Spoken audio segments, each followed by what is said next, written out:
Este video es una reproducción de un texto escrito por Franz Alexander, La experiencia emocional correctiva.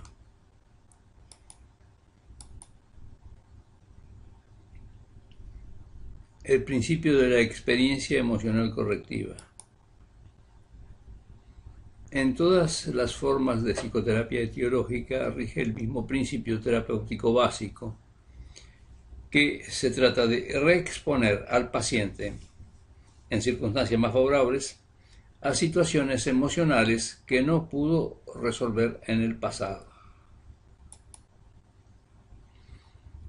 A fin de poder recibir ayuda, aquel debe sufrir una experiencia emocional correctiva adecuada para reparar la influencia traumática de experiencias anteriores. Es de importancia secundaria si esta experiencia correctiva tiene lugar durante el tratamiento o en la vida diaria del paciente.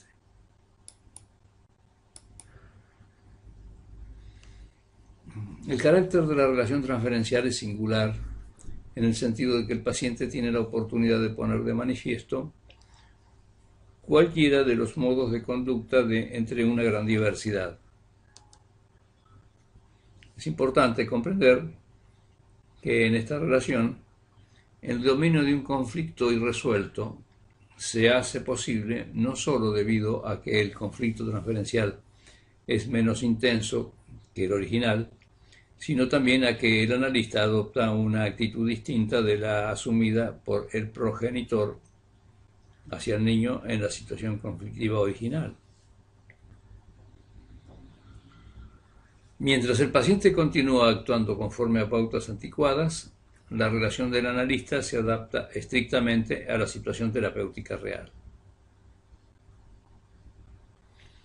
Y esto hace del comportamiento transferencial de aquel un unilateral boxeo con su sombra, y así el terapeuta tiene oportunidad de ayudarle tanto a ver intelectualmente como a sentir la irracionalidad de sus reacciones emocionales. Al mismo tiempo, la actitud objetiva, comprensiva del analista permite al paciente encarar en forma distinta sus reacciones emocionales y hacer así una nueva definición del viejo problema, o sea, una nueva experiencia, controlando mejor sus emociones. La antigua pauta era un intento de adaptación por parte del niño a la conducta parental. Cuando un eslabón, o sea, la respuesta parental, de esta relación interpersonal se modifica a través del terapeuta, la reacción del paciente también pierde su peso.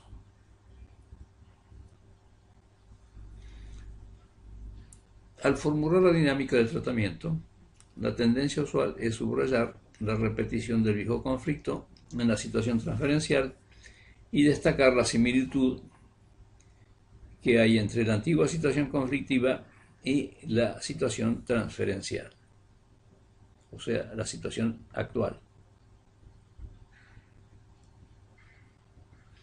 A menudo se pasa por alto la significación terapéutica de las diferencias entre ambas situaciones. Y es precisamente en estas diferencias donde radica el secreto del valor terapéutico del procedimiento analítico.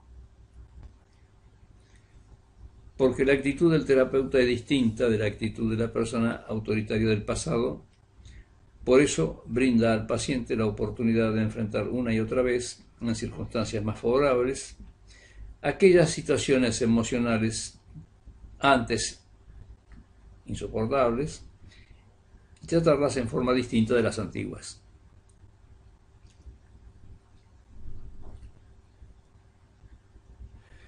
Esto puede lograrse solo mediante la experiencia real en la relación de paciente a terapeuta. La sola penetración intelectual no basta.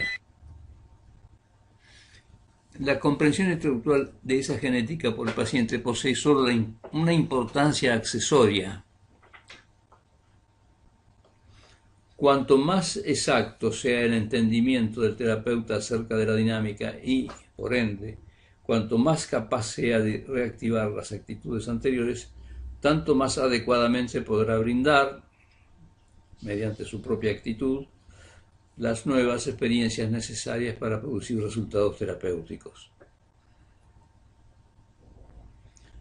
No existe en la realidad un psicoanalista completamente neutro y tampoco sería deseable. Si bien es necesario que el terapeuta mantenga en todo momento una actitud objetiva y de ayuda, esta actitud encierra la posibilidad de una gran diversidad de respuestas hacia el paciente. Las reacciones espontáneas a las actitudes de este no son con frecuencia deseables para la terapia, pues pueden repetir la impaciencia del progenitor o la solicitud que originaron la neurosis, y no pueden, en consecuencia, constituir la experiencia correctiva necesaria para la curación. El caso de Jean Valjean. Todos los lectores conocen el ejemplo clásico de la experiencia emocional correctiva presentado en Les Misérables de Victor Hugo. En su descripción de la conversión de Jean Valjean, Hugo anticipó el principio fundamental de toda psicoterapia que tiende a establecer un cambio profundo en la persona del paciente.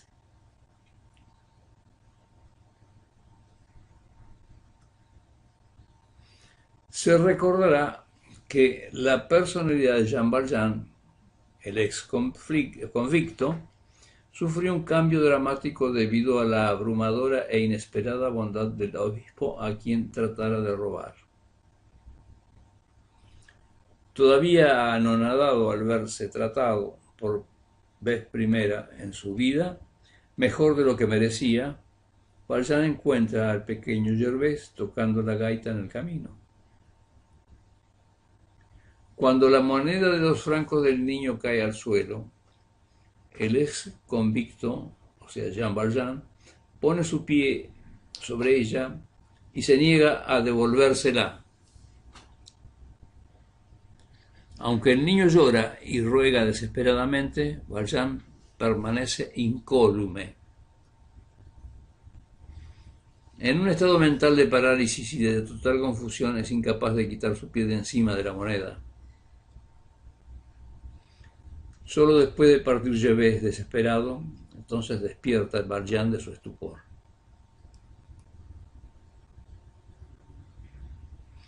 Corre tras el niño en un frenético esfuerzo de enmendar su mala acción, pero sin poder encontrarle. Eso es el comienzo de su conversión. Victor Hugo escribe: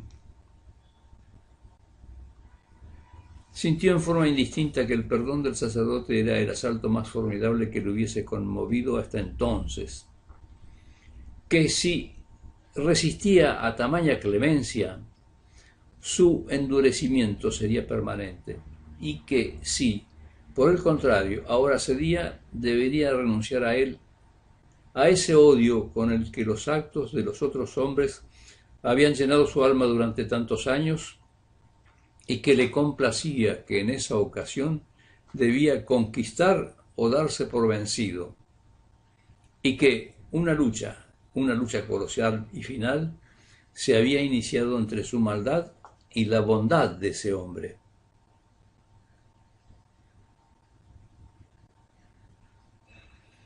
Algo que ni siquiera sospechaba es seguro. Sin embargo, él ya no era el mismo hombre. Todo estaba cambiado en él y ya escapaba a sus facultades liberarse del hecho de que el obispo le hablase y le tomara de la mano. Jean Valjean no sabía por qué robaba al niño.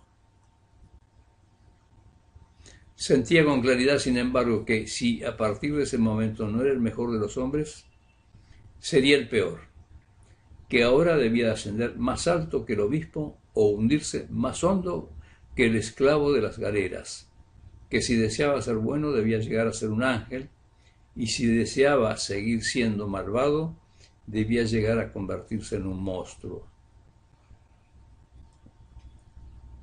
Aquí el autor interrumpe su narración dramática y se adentra en una discusión psicodinámica de los procesos emocionales de Valjean en un intento de explicar su súbita conversión.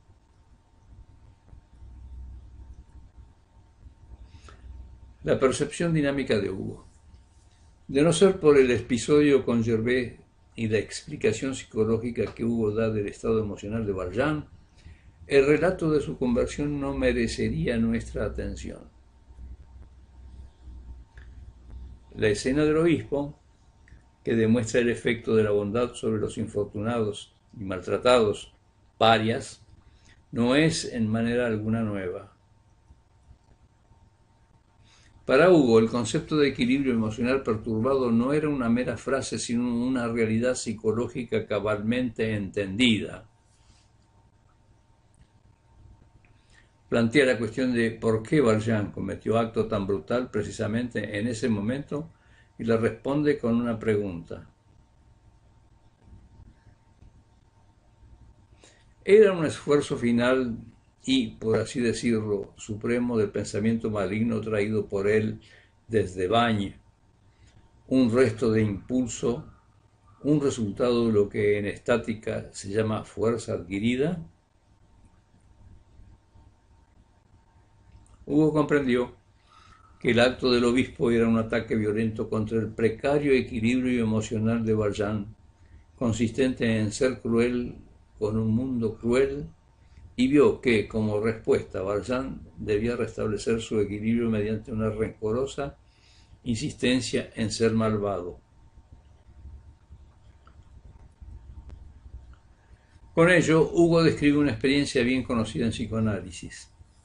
Toda vez que el tratamiento ataca un síntoma o actitud neurótica, se produce por lo común un recrudecimiento del síntoma antes de que el paciente pueda abandonarlo por completo. El psicoanalista experimentado conoce esta tormenta que precede a la calma, esta exacerbación de la condición morbosa que precede a la mejoría, y observa su aparición con ansiosa expectación. Modelo de psicoterapia breve. Cabría poner en duda que una sola experiencia pueda deshacer los efectos acumulados de un maltrato que dura toda una vida. Estamos justificados con todo al suponer que Valjean, aun siendo un endurecido criminal, tenía una conciencia y ésta había perdido su eficacia solo en virtud de las asperezas de su desarrollo emocional. Tenía que destacarse a sí mismo su sino adverso, a fin de sentirse libre para obrar en forma destructiva. La inesperada e extraordinaria bondad del obispo trastornó este equilibrio.